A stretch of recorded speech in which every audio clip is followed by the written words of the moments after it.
Hello everyone, if you live in or near Belfast, I've got a very exciting event to tell you all about. On Friday the 11th of April at the Ulster Museum, I'll be speaking at a brilliant Free Speech Union event organised as part of their Belfast Speakeasy. The topic is the rise of the speech police, the police's apparent obsession of arresting people over spicy memes, even as they allow burglaries to go unpunished. It's such an important topic, and I'll be speaking alongside the great Harry Miller from Fair Cop and Jenny Holland, a beloved Spiked contributor. To find out more and to get your tickets, go to freespeechunion.org, that's freespeechunion.org, and click on the events tab. Or you can click on the link in the description. See you there. Hello and welcome back to the Spiked podcast. I'm Tom Slater, editor of Spiked, filling in for Fraser Myers in the hot seat today. I'm delighted to be joined by two very special guests. Claire Fox, the director of the Academy of Ideas and a life peer in the House of Lords. How are you doing, Claire? I'm very well, thank you. And also delighted to be joined, first time on the show, by Josh Howie, presenter of Free Speech Nation over at GB News. How are you doing, Josh? Very good, thanks. So we've got a lot to talk about today. We're going to talk about 7th of October and those who would seek to deny it, the corruption of statistics around sex and gender, and the whole discussion about adolescence, Andrew Tate, and young men that have been bubbling up again recently. Claire, let's start with October the 7th. Because I know that you were a member of a parliamentary commission which has just published a landmark report chaired by Lord Roberts, cataloguing the horrors of October the 7th, 2023, in horrific but quite important, I think, detail, what actually took place when Hamas staged that pogrom in southern Israel. Do you want to tell us a bit about this report and why yourselves and Lord Roberts felt moved to put this down on paper? Yeah, I mean, I was there at the beginning when it was decided to do this, to commission this work, but I can't take any credit. But I've been a witness to the testimonies a number of times that have been happening in Parliament. And I mean, just to sort of show people, I mean, it's a really substantial document, this. And if you think about what prompted it, it was recognising quite quickly that there was going to be a denial of the events of October the 7th. As all the footage came out, as the testimonies of the survivors came out, as people started to talk about it, there were other people saying, well, I don't know, where's your evidence? Where's your evidence? So we kind of didn't have long to wait for a kind of new version of Holocaust denial in a way. And so it became well, maybe we should contribute to a kind of gathering of evidence. It's meticulously done. I mean, I did spend a lot of time kind of gripping chairs and kind of not wanting to listen as people gave us the evidence, and we did cross-examine. Ask people things, and that included people who were. I mean, obviously they were survivors, but they might have been people who were identifying bodies, or they might have been people who were working nearby and saw certain things. It was a wide range of people, and I the only thing I really wanted to share, because I really recommend that people read it. It's online. It's going to be an important historic document. It's the thing that's really consistently got to me on this whole question is that it's become a numbers game. It's how many Palestinian children, how many Palestinian men and women, and the original events of October the 7th have sort of drowned out in the huge numbers, and there are substantial numbers of people who've been killed in the subsequent war. And what this whole experience brought home to me was the qualitatively different nature of the violence. And when I first spoke about it in the Lords, I referred to, those people who were called the Beatles. And I accidentally saw and then read a testimony at the time of them hacking off heads. This wasn't, and nobody at the time sort of said, oh, there's only one or two. What's your problem? Do you know what I mean? It's like sort of, you knew that this was something else. This was a kind of act of barbarity that had civilizational consequences in a way. And I think that's what October the 7th was like for me, which is, it wasn't simply the numbers.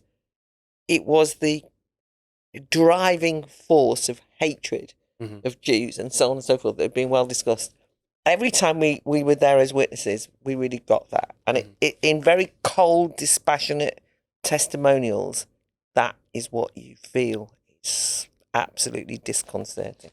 And on that point, Josh, about the denialism, that's one of the things which is so sickening, but also striking about the whole post-October the 7th discussion, which is this was the most well-documented terror attack pogrom in history. I mean, the amount of GoPro footage alone that the Hamas murderers themselves were streaming onto the internet should surely have put to bed any kind of claims that this was just a kind of military incursion, or that this was being exaggerated, or that any claims about sexual violence or the cold-blooded murder of children and so on is just being made up. How could people, how do you get your head around that denialism in the face of so much obvious, irrefutable evidence? It's interesting when Claire says civilizational consequences.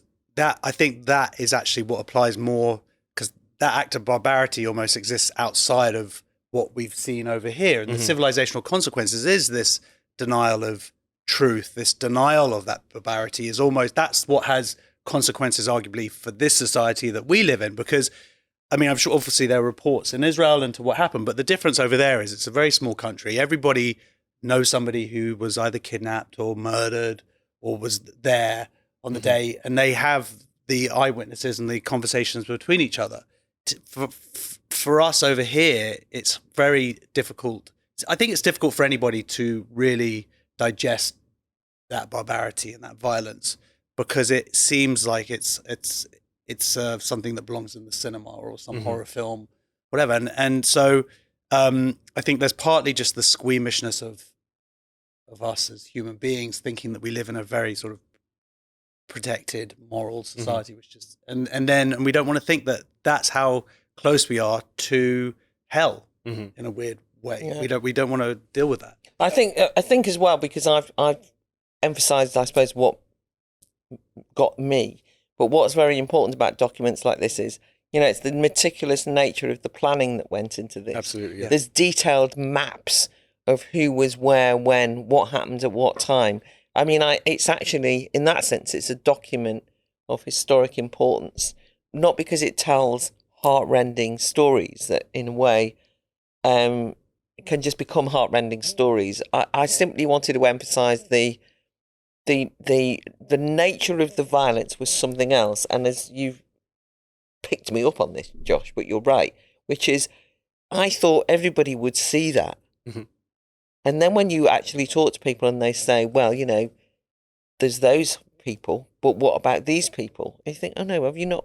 There's a war, that's that thing, and there's this. But anyway, when you recognise that this was a consciously orchestrated attempt at an invasion of Israel for particular reasons as part of an ongoing jihadist assault on removing Jews from the region, then you think, oh, and this is evidenced.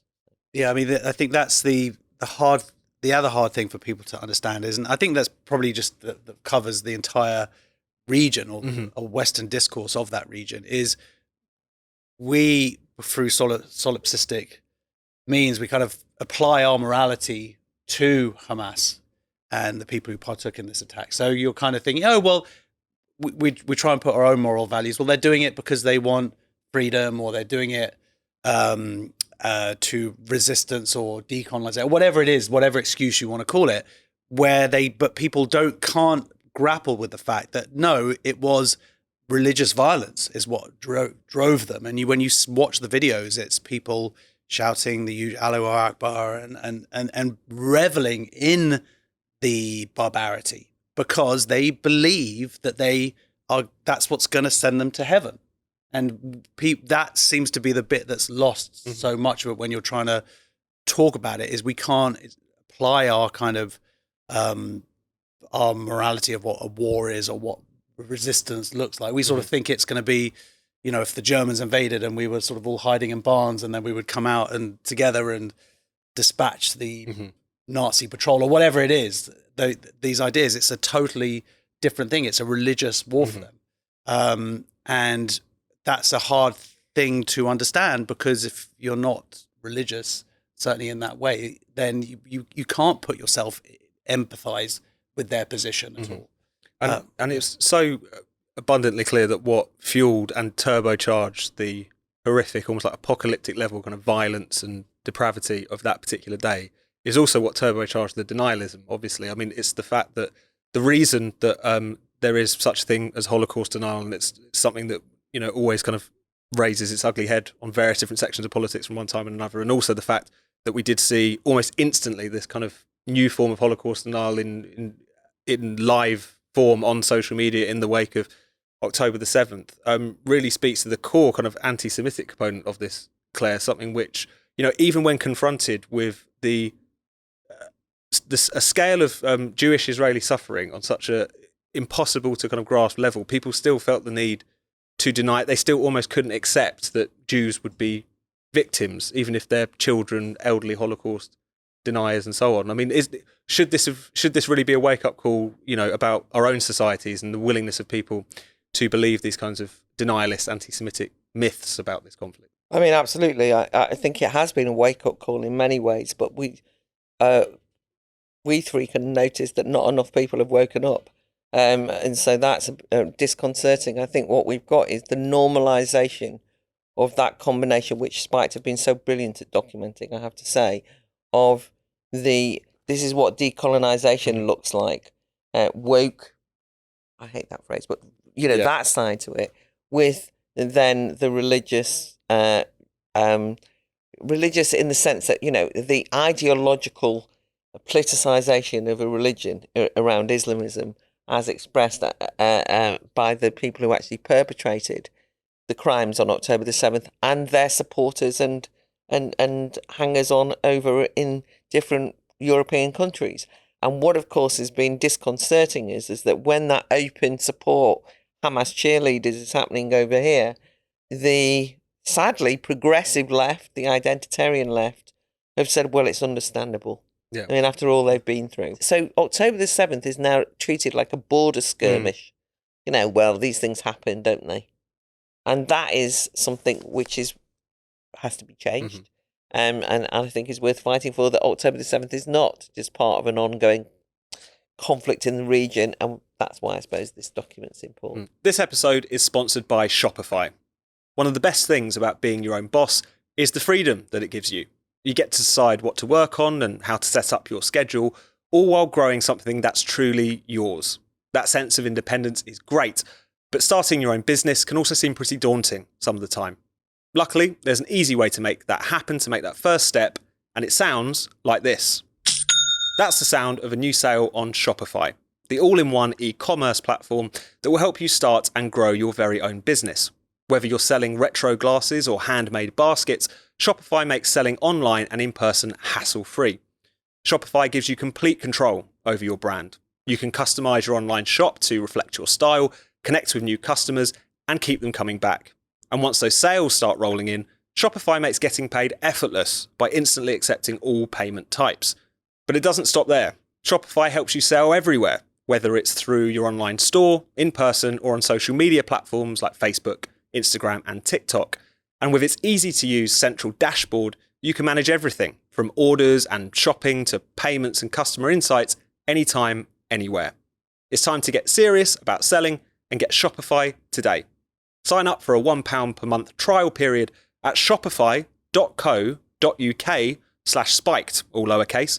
Go to shopify.co.uk/spiked to take your business to the next level today.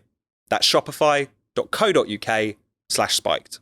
And the consequences of it, Josh, continue to be felt over here. I mean, not only in the immediate aftermath of October the 7th did we see those celebratory displays in the streets. You know, it's before that the war in Gaza even had begun that you saw people taking to the streets to essentially celebrate the pogrom. There was, according to the Community Security Trust, a 96% spike in anti-Semitic assaults. We're not even just talking about other forms of hate crime or people saying things on the internet, actual violence as a consequence of people's Jew hatred. And then most recently we saw this horrific story in Wales where this London-based Israeli music producer essentially got lured to this cottage under false pretenses and kidnapped by 3 young men who claimed that they were doing so partly to extort him, but also out of belief in jihad and clear-cut anti-Semitism and this kind of jihadist, thuggish worldview that they had.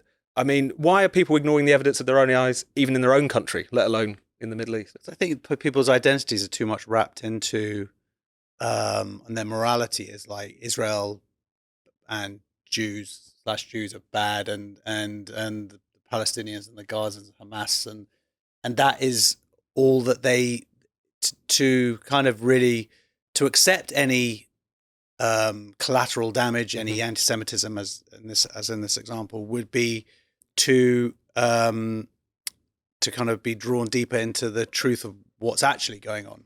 So I don't and it goes back to this kind of this victim status, where you actually, in this case, have a Jewish Israeli victim lured, kidnapped by three, whether they were jihadists or not, but Muslim men who were using the language of jihad and Allah to partly justify their actions. And they kind of appeared in the press after they were sentenced and has just disappeared as quickly. And it just seems craziness. That's like that's just a, I was reading thing about it today, and I was just the details of it and how the meticulousness of it, and how much this person being a Jew was connected to it, and they're being Muslims, and it's like, why is this not a big story? Why are we not looking at this as a kind of like, this is an example of where a year and a half of this hateful rhetoric and denial of truth is taking us, where not only can a Jewish guy be kidnapped, and they were saying they were going to murder him or get his money, or they were going to murder him one way or the other, and hold him accountable for being a Jew as well. And not only is there that element of things, but then once it's kind of part of the public domain, it's just instantly disappears. Yeah, it drops beneath the waves, and has no political consequences. No broader cultural discussion is stirred up by it. And you do think if some of the characters were different, if this didn't involve a Jewish Israeli, frankly, that this would be the kind of thing that would spark some kind of reckoning of some description, especially with all the things that have preceded it over the past 18 months. There's a lot more that we need to cover. But Claire, is there anything you want to add? Well, only very quickly, which is that I think it's got worse than when we used to, those of us who have been following this noticed that there was a kind of, don't look back in anger attempt at kind of minimising the kind of jihadism and the rise potentially of Islamism. I think that there's an awareness of it, particularly, by the way, because something which I don't want us to forget what happened during the general election, which is that the democratic process was almost thrown by the terrorising of candidates because they wouldn't say what activists demanded they say in relation to calling for a ceasefire. And people having their offices daubed with red paint and election. I mean, this is democratic process. This is like weird. And it was so shocking that the government actually said, this is so shocking, we're having an investigation into it. Anyway, it's all gone very quiet, as they say. We haven't heard from it since. And I just think that what's now happening is that there's this generalisation of a discussion about extremism, and this Swansea incident, which is they chained him to a radiator very much with a, you're like our hostage. You know what I mean? And they might have been incompetent, but all of the language they use, they might not have been part of an organised thing, but they are seeing themselves as avenging what Israel's doing, and the general discussion is, there's an out of control youth problem, and there's criminality and so on. So it's to deny the specificity, and not helped by the fact that they obviously weren't being organised by Hamas or ISIS or anything. No, it's almost how naturally that came together, which is one of the most chilling things. It didn't have to be an organisation. There were three people from different cities who met online and decided to do that. So one more thing before we do move on, it's just tying on to that. It's just the inability of our leaders or any leaders to really come forward and just state a moral truth. And Sadiq Khan was asked, I think it was just even today, like, do you think the river to the sea is an anti-Semitic statement or not? And he just totally fubbed it, and then he put it back onto we've done more than reform. There's no one, because there's this sort of playing both, there seems to be both sides. And I wouldn't even say one side is the side of Jews in this case. I would just say there's just one side is morality and good, and one side is sort of playing this kind of game with what they think Muslim voters want to hear. And until someone actually says, and it should have been through that Mm-hmm. political process, as through the election, and just saying, no, I'm sorry, Israel was invaded. They are fighting back. There is no genocide. And the politicians should have bravely just said those truths rather than trying to be like just both sides it all the time. And that's why we're in this situation now. And of course, because the moment you kind of take that clear stand, it all falls apart, as we've seen with other ideological movements. The moment someone actually just goes, no, this is just total rubbish. Like if it's in terms of men's, men and women's sports or something like that, it's like everybody tiptoes around and tries to make everyone happy. And there's 99.9% penises here and there or whatever. But the moment someone just says, just calls it out, or as Andrew Doyle always says, the emperor's new clothes and all of that. The moment someone actually does it, and no one's done that for this particular thing. Like these are traditional baddies in whatever way you want to call it, this ideology. And none of our politicians are brave enough to do that. Let's move on and talk about another report that came out this week, which was telling something that I think many people who've been looking at the gender issue for some time wouldn't have been surprised to hear, but it's been encouraging that it's gotten so much attention. This, Claire, is the Professor Alice Sullivan-led review, which was commissioned by the Conservatives, but is now just reported back about official statistics, whether that be in relation to the criminal justice system or the healthcare system, what have you, and the way in which gender ideology and a kind of soft regime of self-ID effectively has corrupted so many different areas of official data collection because of the fact that people were able to essentially self-identify. That's what then would be recorded, even in relation to criminals. It'd be very easy for them to change their name and gender and therefore kind of slip through the net. The report points to loads of clear-cut consequences of this, people not being called forward for certain times at cancer screenings because they have their quote-unquote gender identity down on the records rather than their actual biological sex. But what, within this report or what the discussion around it has most struck you about this? I think it's, well, first of all, it's really great that it's come out because Alice Sullivan is, well respected in this field. And it was very exciting when it was commissioned. And when, after the general election, we had a Labour government, there was no way of knowing whether the report might disappear. And certainly a number of us have been asking in Parliament, when's the Sullivan review coming out? Because you were worried that it might not. To their credit, it's come out. Also, to the credit of Wes Streeting, he at least has said this is important and he's going to make sure that it has an impact on health statistics. But I always feel that's a bit cheaty one. Because I just know that they'll say, oh, yes, we do need the data to be correct on this because we don't want to misdiagnose on cancer and so on and so forth. It's a little bit, there's a lot more to it than that because the main thing is that the collection of data is completely bonkers from any kind of level, that it depends which police force, which is your preferred data preference, right? And so some of them have self-ID, some of them do have sex at birth, some of them do not. Oh my God, it's all over the place. And then we get national crime statistics are meant to design policy. Even in then, if you think of anything, and this obviously was emerged in relation to the census, but it matters in terms of us being able to have a serious discussion about, for example, victims of female or male violence, if you see what I mean. You've got to know, well, were they men or are they men?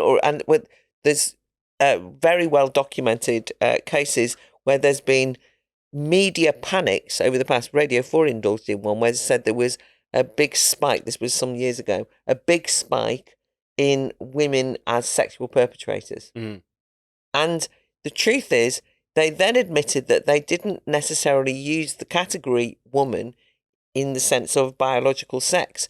So the problem then is that you can't know one way or another, because it might well be, by the way, that biological women are becoming perpetrators in terms of child abuse. Let's find out if that's significant. But of course, nobody knows that, and everyone suspects, because they backed off that story because they said, oh yes, the data might not be reliable. So what Professor Sullivan has done is, I think, invaluable, that it's gone through quite seriously all the different ways that we need reliable data and we're not getting it. And although I'm not keen on the notion of evidence-based policy, because I always think policy needs more than evidence. If we're going to have evidence, can we make sure it's reliable? And to have to listen to all those politicians saying, this is evidence-based policy, then you say, how did you collect the data on sex and gender? And they go, there's always somebody raising the culture wars issue. You want to politicize. you know, it's so frustrating. So I'm delighted. You know, it comes back to that thing, just how this has become an argument over actually what actual reality is, and whether or not that should be fudged for the sake of ideology or hurt feelings. Was there anything that struck you about this report in the write-up, Josh? There's so many crazy examples. Oh yeah, I mean there was the one that really stood out when I was reading it, like just blew my mind, was that a woman was allowed to change her baby's sex, and went back to the GP and said no, was raising the baby at like a few months older in a different sex, and went back to the GP and said I want a different number and to put him or her down as a different sex, and the GP did it. And social services weren't called, and this is child abuse. And I imagine the GP was either just utterly ignorant, which surprised me, or just was afraid, and that was most likely to it, and went, "Oh, I don't want to kick up a fuss here." And this poor child, let's have some follow up. Let's find out what's happened to this poor kid. So that's the danger, just one of many dangers. But to see it as we were saying, like, look, this is stuff people have been in these kind of arguments for years. Have sort of seen bit by bit, the NHS bit here, the police here, to have it all collated together is a good thing. To have it then put towards the public so they can understand what's going on. And we have a data hole here of sort of a decade or so of data does matter. It was a deliberate obfuscation by ideologues to deliberately mix up the word gender and sex. And now it's kind of like when we look back in history, historians will look at this 10 years and won't be able to sort of make, not just like the madness of it, but just will actually look at figures and facts and whatnot, and just will go, oh, well, that was that decade, so it's the lost decade of ideology. There'll have to be big asterisks next to it. Like they went mad for a period here. Yeah. Female penises, etc. I think the sad thing is that so many people have had their careers and reputations trashed because they asked these very sensible questions just about data. And so there has been cancellations, but there's, obviously that was partly, Joe Phoenix as a criminologist started off thinking about these things through that prism. Alice Sullivan herself, has been called out, as it were, in attempts to discredit her. I just don't think it's quite over yet. It's a great relief that we're here. But one of the things is the way that media codes carry on instructing newspapers, and I mean, it's just utterly bonkers where you have that situation where you can now have the correct data, but you're still told this woman has just gone round filming in toilets and so on and so forth. And you think, it's not a woman, it's a man. But they refuse to do it. So there's still this sense of being gaslit all the time. Yeah.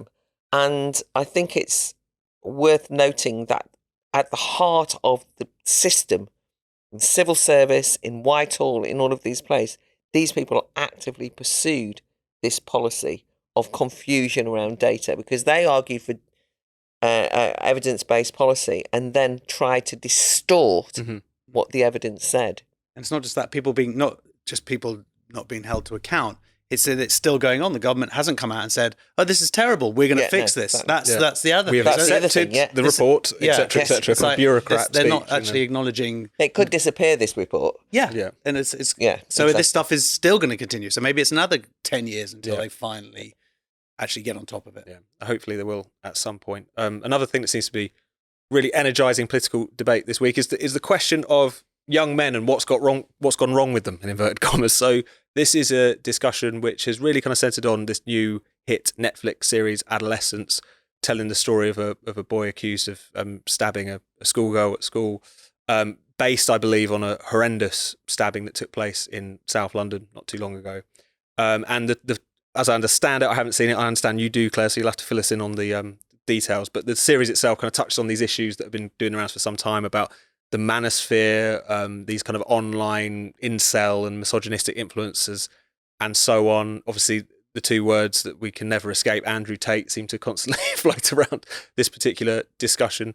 Claire, what have you made of? Well, tell us a bit about what you think what the series is like, but also the chatter that seems to surround it. Yeah, I think it's very important we distinguish between those two things because this is a brilliant drama, on anyone's, on whichever way. As a work of art, fantastic acting.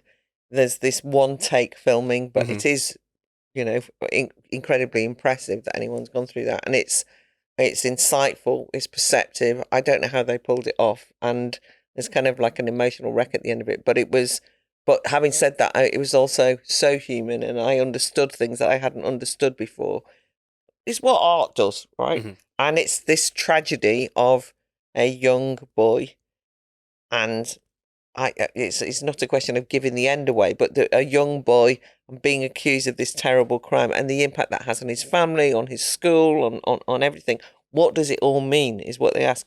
Now, one thing that's interesting about chatter around things is I don't even think the words Andrew Tate are in it. I mean, I don't have it right. I don't know. I think manosphere might appear once. Yeah.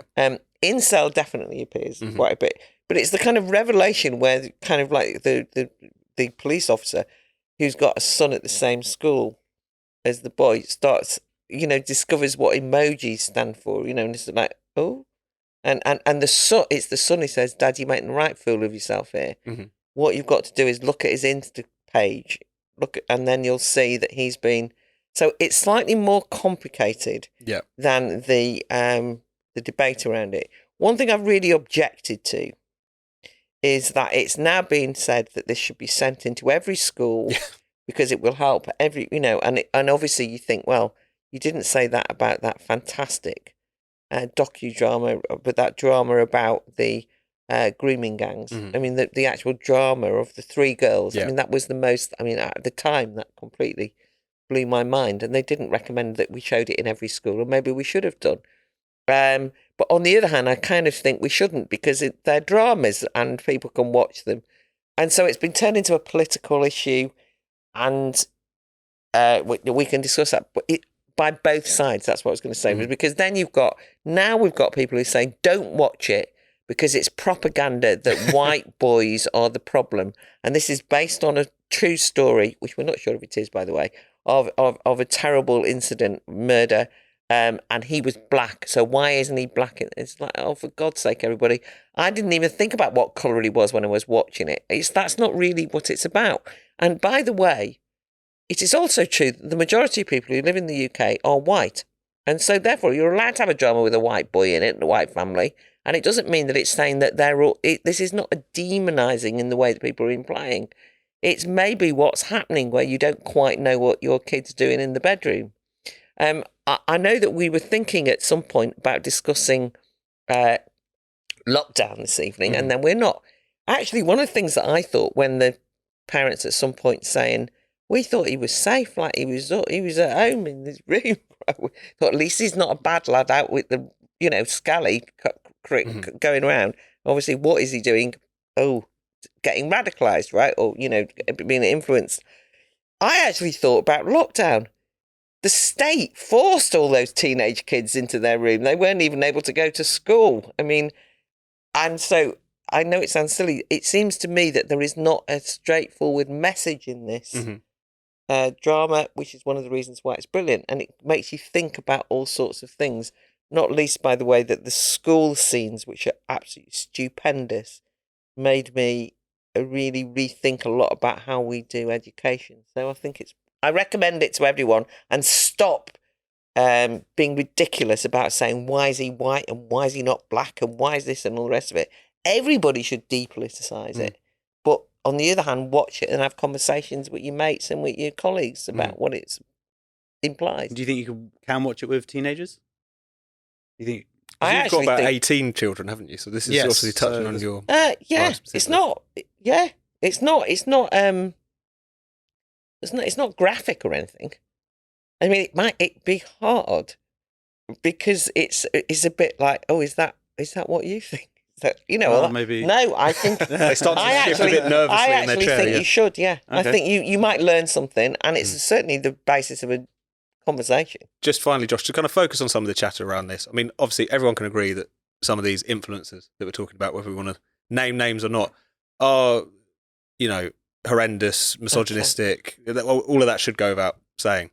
But at the same time, do you think it's slightly reductive, this kind of idea that because there's a few idiots sounding off on the internet, airing horrendous views about women, that therefore even teenagers who are impressionable, but the idea that's going to that you just connect Andrew Tate to a horrendous murder and that it's job done, as if you can kind of blame what culture that kids engage with or what influences they follow with politicians will their do thing. that because they want the simple answer that they then can just point at Amazon or whatever it is. Tate is the symptom. He's not the cause of it. My kids, they are aware of him, and they sort of, they're smart and they can recognize, they can ironically appreciate it or not, and they all think it's a little bit naff now. And but then you've got someone like Gareth Southgate going, "Oh, we need contemporary role models." Well, what, like footballers with date rape and getting money for kicking a ball around? What is this? What you're saying is that kind of buying a sports car? Is this the kind? I mean, I know there are good footballers, but the point is, you can point to anybody and go, really, that the worst of that particular culture or whatever however you want to address it. So there is an issue in this country with boys. Forget just white boy. I mean, there are academic issues and in terms of outcomes and going to university and all that, but there is a masculine crisis in this country, of course, and that for me is partly down to 20 years of men are bad. That connects to it, and this is that there's not.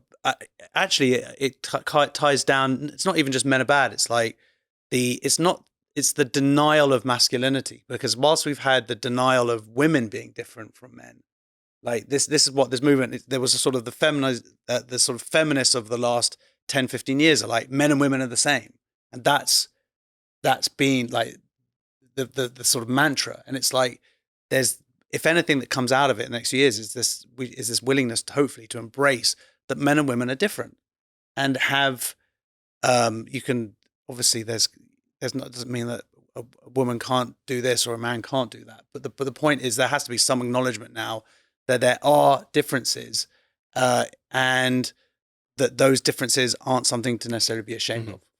But by the way, I slightly disagree with you, but I'm not going to launch into that, right?